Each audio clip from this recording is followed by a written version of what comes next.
नमस्कार बच्चों, Zenith mathematics classes हेमना रोड बेगूसराय के इस वीडियो में आपका स्वागत है। बच्चों, पिछले क्लास में हमने पढ़ा था कंटिन्यूटी के बारे में।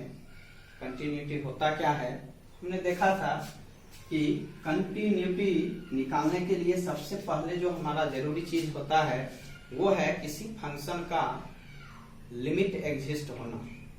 यानी कि f(x) अगर कोई फंक्शन दिया हुआ रहता है तो सबसे पहले जिस पॉइंट पे मुझे कंटिन्यूटी चेक करना होता है, सबसे पहले हम क्या करते हैं तो लेफ्ट हैंड लिमिट और राइट हैंड लिमिट निकालते हैं।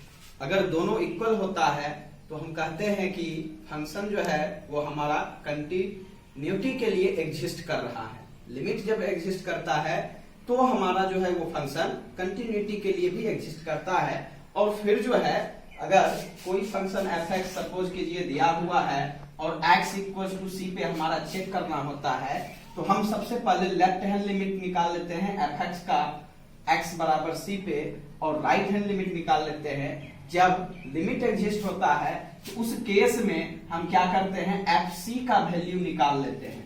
जब fc का वैल्यू निकल जाता है और अगर तीनों वैल्यू इक्वल होता है तो हम कहते हैं कि ये जो फंक्शन f(x) है वो x = c पे कंटिन्यूअस है।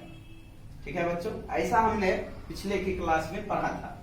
तो यहां पर जो है आज हम उसी कंसेप्ट को आगे बढ़ाएंगे, देखेंगे कंटिन्यूटी जो है, definition of continuity in an interval. किसी इंटरवल में कोई फंक्शन जो है वो कैसे कंटिन्यूअस होता है, इसके बारे में हम देखेंगे। तो हम शुरू करते हैं आज का क्लास। देखेंगे बच्चों, definition of continuity in an interval है क्या। कहता है a function f(x) is said to be continuous. A function f(x) is said to be continuous in the closed interval ab if it is continuous for every value of x lying between a and b। Means हुआ क्या, इसका मतलब ये हुआ बच्चों कि जैसे हमारा इंटरवल ए बी गिवन है, तो यहां पर जो है कह रहा है कि ये आपका कंटिन्यूअस होगा इस इंटरवल में। इसका मतलब इस पॉइंट ए पर फ्रॉम राइट आपका कंटिन्यूअस होना चाहिए, यानी राइट से इस पॉइंट ए पे कंटिन्यूअस होना चाहिए और लेफ्ट से इस पॉइंट बी पे कंटिन्यूअस होना चाहिए। जो कि मैंने लिखा है continuous to the right of a, that is limit of f(x) as x tending to a plus equals to fa। यानी राइट से कंटिन्यूटी होने का मतलब ये होता है, और लेफ्ट से कंटिन्यूटी होने का मतलब क्या है, तो मैंने लिखा है continuous to the left of b, that is limit of f(x) as x tending to b minus equals to fb। कहने का मतलब कोई क्लोज्ड इंटरवल ए बी अगर दिया हुआ है और मुझे चेक करना है, सपोज कीजिए f(x) इक्वल्स टू आपका कुछ दे रहा है फंक्शन, और x बिलोंग्स टू है क्लोज्ड इंटरवल ए बी, और मुझे कहेगा कि चेक कीजिए कि ये जो फंक्शन f(x) है वो इस इंटरवल में कंटिन्यूअस है। तो कैसे चेक करना है, तो इस इंटरवल में कंटिन्यूअस है, इसको चेक करने के लिए सबसे पहले मुझे क्या करना पड़ेगा, इस फंक्शन f(x) को पॉइंट ए पर राइट से कंटिन्यूटी ये प्रूफ करना पड़ेगा कि ये राइट से कंटिन्यूअस है, और फिर से इस फंक्शन को मुझे पॉइंट बी पे ये शो करना पड़ेगा कि लेफ्ट से कंटिन्यूअस है। अगर ये f(x) राइट से a पर लेफ्ट से b पर कंटिन्यूअस है तो हम कहते हैं कि ये फंक्शन f(x) जो है x belongs to closed interval a b में कंटिन्यूअस है। ठीक है बच्चों, तो मुझे लगता है इसको उतार लेना चाहिए। Pause the video and note it down. हाँ, देखेंगे बच्चों आगे।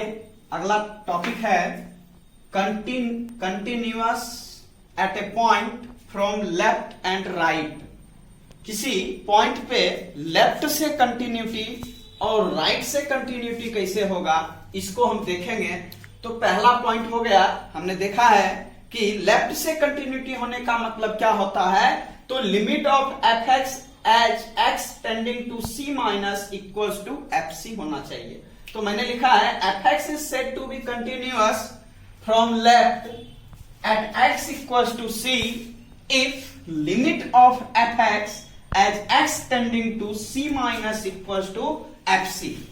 Next, fx is said to be continuous from right at x equals to c if limit of fx as x tending to c plus equals to fc. तीसरा point, इसी का तीसरा point लिखेंगे बच्चों, fx is said to be said to be continuous, fx is said to be continuous at x equals to c if fx is continuous at x equals to c from left and right। यानी कि किसी point C पर fx continuous होगा कब, यदि fx x बराबर C पर left और राइट दोनों से कंटिन्यूअस है। ठीक है बच्चों, फिर से सुन लीजिए, कोई फंक्शन fx x बराबर C पर कंटिन्यूअस होगा कब, कहता है यदि fx x बराबर c पर लेफ्ट और राइट दोनों ओर से कंटिन्यूअस होगा। ठीक है बच्चों, pause the video and note it down. अगला टॉपिक है बच्चों अलजेब्रा ऑफ कंटिन्यूअस फंक्शंस, यानी कि 11th में आपने पढ़ा होगा अलजेब्रा ऑफ लिमिट्स के बारे में। अलजेब्रा ऑफ लिमिट्स क्या होता था बच्चों, तो यदि कोई दो फंक्शन fx और gx दिया हुआ है और दोनों फंक्शन का लिमिट अगर दे दिया है, यानी limit of fx as x tends to c equals to दिया हुआ है और limit of gx as x tends to c equals to भी कुछ दिया हुआ है, तो दोनों फंक्शन का अलजेब्रा यानी सम, डिफरेंस, प्रोडक्ट और कोसेंट फॉर्म में हम उसको देखे हैं। किसी कांस्टेंट नंबर से मल्टीप्लाई करके उसका क्या लिमिट होता है वो भी हम देखे हैं। तो सेम टू सेम यहां पे मुझे जो है देखना है अलजेब्रा ऑफ कंटिन्यूअस फंक्शन के बारे में। तो सबसे पहले हमने मान लिया बच्चों, if fx and gx are two continuous function of x that continuous at x equals to c, यानी कि कोई दो फंक्शन fx और gx है जो कि x का कोई फंक्शन है, और मैंने मान लिया कि ये दोनों फंक्शन जो है fx और gx, ये दोनों function x equals to c पर कंटिन्यूअस है। ठीक है, तो आगे पहला नंबर में हम लिखेंगे fx plus gx is a continuous function. fx and gx is a continuous function. Means हम लिख सकते हैं that is sum of two continuous function. Sum of two continuous function is also a continuous function. Also a continuous function.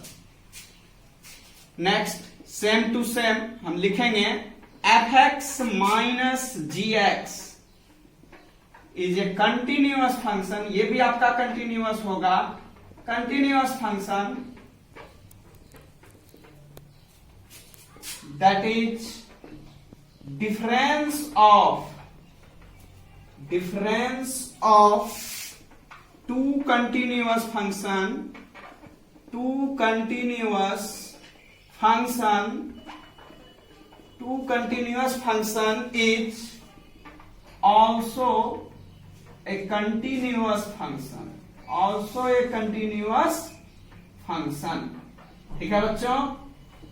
अगला 3 number में हम देखेंगे बच्चों, अगला है 3 नंबर से देखेंगे बच्चों, fx into gx is a continuous function at x equals to c, that is product of two continuous functions are continuous। And next, fx by gx is a continuous function at x equals to c, that is quotient of two continuous functions are also continuous where gx not equals to 0। Same to same आपने limits में जो पढ़ा था, algebra of limits में, same वही concept यहां पर है। ऐसा ही कुछ हम वहां पे लेते थे, लेकिन उसका कंडीशन अलग होता था। यहां पर सिंपल सा है एक कंसेप्ट, अगर कोई दो फंक्शन कंटिन्यूअस है, उस दोनों फंक्शन का सम हो, डिफरेंस हो, कोसेंट फॉर्म में हो या प्रोडक्ट हो, ये सारे के सारे जो है कंटिन्यूअस होता है सेम पॉइंट पे। अगर fx और gx दोनों फंक्शन किसी point x equal to c पर कंटिन्यूअस है, मीन्स इसका जो सम fx प्लस gx है, ये भी x इक्वल टू c पर ही कंटिन्यूअस होगा। इसका डिफरेंस fx माइनस gx, ये भी आपका x इक्वल टू c पर ही कंटिन्यूअस होता है बच्चों। और fx इंटू gx, ये भी आपका x इक्वल टू c पे। नेक्स्ट आपका 5 नंबर में मैंने लिखा था लैम्डा इंटू fx और lambda into gx is continuous at x equal to c where lambda is a real number. यानी कि fx हमारा कोई फंक्शन दिया रहेगा, या gx दिया हुआ है, या hx दिया हुआ है, मीन्स एनी फंक्शन, अगर कोई फंक्शन दिया हुआ है और वो function x equal to c पे कंटिन्यूअस है, तो उस फंक्शन को अगर किसी रियल नंबर लैम्डा से अगर हम मल्टीप्लाई कर दें, तो जो हमारा नेक्स्ट फंक्शन आने वाला होता है, या जो फंक्शन आता है सॉल्व करके, वो भी हमारा कंटिन्यूअस होता है। ठीक है बच्चों, pause the video and note it down. Next देखेंगे बच्चों, हमने अभी तक कंटिन्यूअस फंक्शन के बारे में देखा है। अब यहां पे हम लेते हैं discontinuous function. Discontinuous function means होता क्या है? तो सिंपल है, आसान है। अगर हम कहते हैं कोई व्यक्ति जीवित नहीं है, इसका मतलब क्या हुआ? इसका मतलब सिंपल है, कोई व्यक्ति जीवित नहीं है, इसका मतलब वह व्यक्ति मरा हुआ है, मर चुका है। सेम टू सेम, अगर कोई फंक्शन कंटिन्यूअस अगर नहीं है, कोई फंक्शन कंटिन्यूअस नहीं है, इसका मतलब उसको हम दूसरे शब्द में कहते हैं कि वह फंक्शन जो है वह डिसकंटिन्यूअस फंक्शन होता है। तो हम देखेंगे a function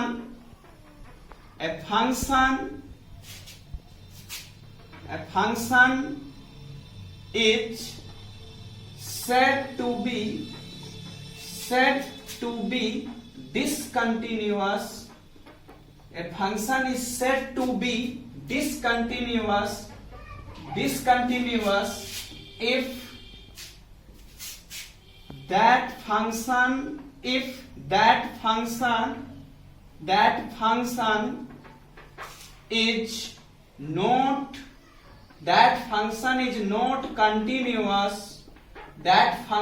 not continuous at the point.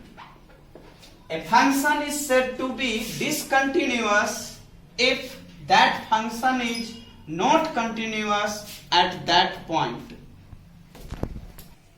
देखेंगे इसका कुछ कंडीशन ले लेते हैं बच्चों। जैसा कि मैंने लिखा है, first, if a function is not defined at the point. इसका क्या मतलब हुआ? तो लिमिट्स के क्लास में मैंने बताया था, किसी भी फंक्शन का लिमिट्स एग्जिस्ट करेगा, उसके लिए सबसे फर्स्ट जो हमारा कंडीशन होता है, वो कंडीशन क्या है?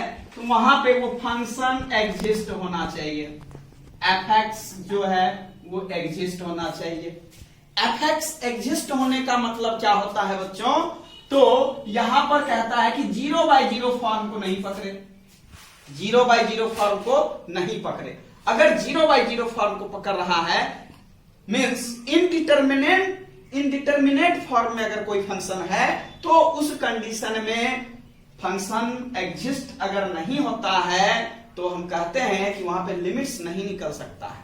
लिमिट्स तभी निकल सकता है जब हमारा फंक्शन एग्जिस्ट हो। कहने का मतलब यह हुआ, अगर कोई बच्चा जन्म ले और तुरंत मर जाए, इसका क्या मतलब हुआ? हम उसका शादी कर सकते हैं क्या? नहीं कर सकते। कर सकते हैं? नहीं कर सकते हैं। इसका मतलब यह हुआ, या यूं कहें कि किसी का शादी नहीं हुआ है और अगर वो आपको निमंत्रण देता है कि भाई जी मेरे बेटे की शादी में आइएगा, तो आप हंसिएगा, कहेगा यार पहले अपनी शादी कर लो फिर करना दूसरे की शादी, अपने बच्चे की शादी। तो कहने का मतलब यह हुआ कि कहता है if a function is not defined at the point, इसका मतलब यही हुआ कि अगर फंक्शन डिफाइन ही नहीं है मीन्स उसका जन्म ही नहीं हुआ है तो हम उसका कंटिन्यूटी कैसे निकालेंगे? नहीं निकल पाएगा। दूसरा पॉइंट है इफ वन और both the limits do not exist.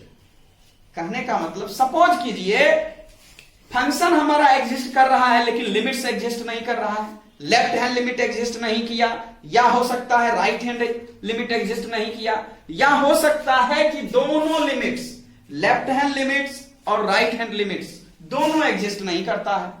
इस कंडीशन में भी हमारा फंक्शन जो है वह कंटिन्यूअस नहीं होता है, या यूं कहें तो हम कह सकते हैं कि इस कंडीशन में भी हमारा फंक्शन डिसकंटिन्यूअस कहलाता है। नेक्स्ट हम देखेंगे if both these limits exist and are neither unequal or if equal not equal to the value of the function at that point। क्या कहता है कि सपोज कीजिए ये दोनों जो लिमिट है वो एग्जिस्ट कर रहा है लेकिन दोनों आपस में इक्वल नहीं हो, या आपस में कभी ऐसा भी हो सकता है कि इक्वल है लेकिन वैल्यू ऑफ फंक्शन एग्जिस्ट नहीं करता है। माने कि आपको जो बताए थे LHL equal to RHL equal to FC बताए थे ना पिछले के वीडियो में, पीछे के क्लास में मैंने बताया था कि कोई फंक्शन कंटिन्यूअस होता है इसका मतलब क्या है, तो left hand limit equals to right hand limit equals to value of a function at that point.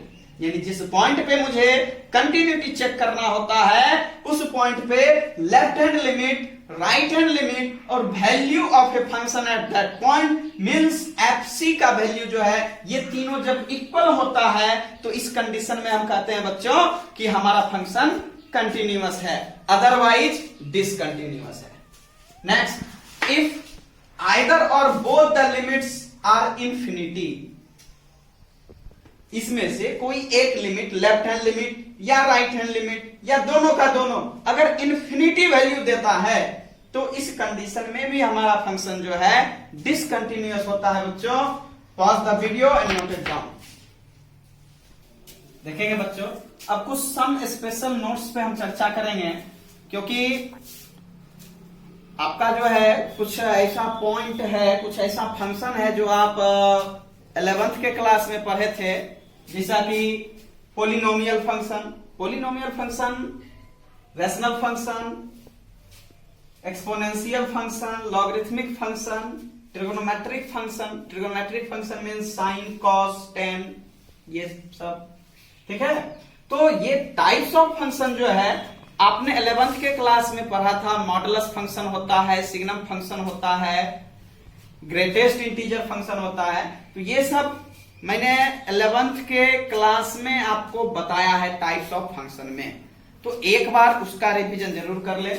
यहां पर जो है हमने लिखा है नोट्स के लिए every polynomial function is continuous, यानी कोई भी पोलिनोमियल फंक्शन है बच्चों, पोलिनोमियल फंक्शन आप लोग 6-7 क्लास से ही पढ़ते आ रहे हैं। Means ax plus b equal to 0, this is called polynomial function. ये आपका लीनियर इक्वेशन बन जाता है। इसी में मिटा दिए तो ये px equal to ax plus b, ये आपका पोलिनोमियल फंक्शन होता है। मीन्स आप ऐसा पढ़े हैं, ये linear, quadratic, cubic, by quadratic, यानी n पावर्स तक का आपको बताया गया है पोलिनोमियल फंक्शन के बारे में क्या होता है। Next rational function. Rational number आपने पढ़ा है, जैसे 1/2 है, ये आपका रेशनल नंबर हो जाता है, इरेशनल नंबर होता है। p/q के फॉर्म में रेशनल नंबर है, ठीक है बच्चों। तो उसी प्रकार से रेशनल फंक्शन क्या होता है, तो यहां पर कहता है fx/gx के फॉर्म में अगर कोई फंक्शन दिया है जहां पर gx नॉट इक्वल टू 0 होता है, तो ये आपका रेशनल फंक्शन होता है बच्चों। अब कंपोजिट ऑफ टू फंक्शंस क्या है, तो कंपोजिट ऑफ टू फंक्शन जैसे आपने पढ़ा होगा फॉग, गॉफ, ये आपका रिलेशन एंड फंक्शन क्लास 12 का चैप्टर है। रिलेशन एंड फंक्शन क्लास 12 में आप पढ़ेंगे कंपोजिशन ऑफ टू फंक्शन और कंपोजिट फंक्शंस के बारे में पढ़े होंगे। तो यहां पर जो है फॉग और गॉफ जो है ये कंपोजिट ऑफ टू फंक्शन कहलाता है। इसी में देखिए हॉग हम जोड़ लेते हैं, गॉफ जोड़ लेते हैं, तो ये जो है आपका कंपोजिट फंक्शन कहलाता है। कंपोजिट का मतलब ही होता है दो से अधिक, 3, 4, 5, कुछ भी हो सकता है, जरूरी नहीं फॉग ही हो, और भी हो सकता है। तो कहने का मतलब ये आपका कंपोजिट ऑफ टू फंक्शंस जो है ये भी आपका कंटिन्यूअस फंक्शन होता है। Exponential function is continuous function होता है। एक्सपोनेंशियल फंक्शन क्या होता है बच्चों, तो जैसे कि fx equals to e to the power x, ये आपका क्या है बच्चों, कंटिन्यूअस फंक्शन होता है। यानी कि एक्सपोनेंट के फॉर्म में जो फंक्शन दिया रहता है उसी को हम एक्सपोनेंशियल फंक्शन बोलते हैं। टाइप्स ऑफ फंक्शन में पढ़े होंगे आप। लॉगरिथमिक फंक्शन क्या है बच्चों, तो logarithmic function means fx equals to log x, कुछ भी हो सकता है, मीन्स लॉग वाला टर्म लगा है लॉगरिथमिक फंक्शंस। ये भी आपका लॉगरिथमिक फंक्शन जो है वो भी एक कंटिन्यूअस फंक्शन होता है। Trigonometric function means sin x cos x, कुछ भी हम लिख सकते हैं, sin थीटा cos थीटा। तो ये सब जो फंक्शन होता है ये कंटिन्यूअस फंक्शन होता है बच्चों। तो इसका जो है हमने एक शॉर्ट नोट्स में मैंने लिखा है। आप विशेष डिटेल्स में अगर आप इसको जानना चाहते हैं तो आप अपने बुक का मदद ले सकते हैं। बुक में दिया हुआ रहता है, कोई भी बुक हो, किसी भी बुक में आपको मिल जाएगा। एनसीईआरटी हो, आर.एस. अग्रवाल हो, आर.डी. शर्मा हो, के.सी. सिन्हा हो, कोई भी बुक है उस बुक में आपको ये सारा डिटेल्स में मिलेगा। तो यहाँ पर जो है हम आज के क्लास में यहीं तक रखेंगे बच्चों। अगर आपको मेरा ये वीडियो पसंद आया हो, समझ में आया हो, तो ईमानदारी पूर्वक अगर अभी तक लाइक सब्सक्राइब नहीं किए हैं तो please subscribe my channel and please share. Thank you.